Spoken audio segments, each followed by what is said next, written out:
Phone joint leaf அப்படின்னா எலும்பு ஒட்டி இலையாம். இதுனே புது கதையாக இருக்குன்னு கேட்குறீங்களா? நானும் இப்போ தான் ஃபஸ்ட் டைம் கேள்விப்படுறேன். இன்றைக்கி ஒரு முரட்டுத்தனமான அடதோசையும் தொட்டுக்கிறதுக்கு மீன் குழம்பு சாப்பிட போகிறோம். அந்த அடதோசையில் கருப்பு கவுனி அரிசியும் மாப்பிள சம்பா அரிசியும் இருக்குது. இந்த ரெண்டு அரிசியிலையுமே ஆந்தோசைனின் அப்படிங்கிற ஒரு அருமையான ஆன்டி ஆக்சிடென்ட் இருக்குது.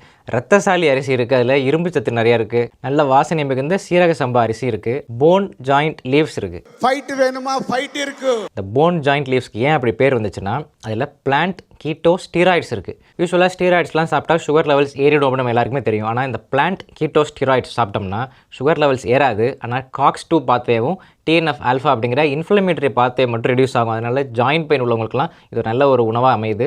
பேசினது போதும், தோசையை சாப்பிடுவோம். தோசையை பிச்சு மீன் குழம்போட நல்லா டிப் பண்ணி என்னாலும் நீ தாண்டி என்னோட ராசாத்தி பொன்னாட்டம் நெஞ்சோடு வச்சேனே காப்பாத்தி.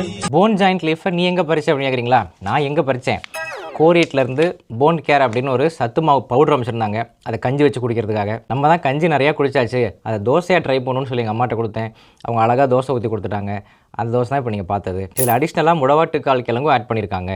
இந்த ஹெல்த்தியான ப்ராடக்ட்டை நீங்களும் வாங்கணும் அப்படின்னா அதுக்கான லிங்க் இந்த கமெண்ட்டில் ஆட் பண்ணியிருக்கேன், பாருங்கள். உங்களுக்கு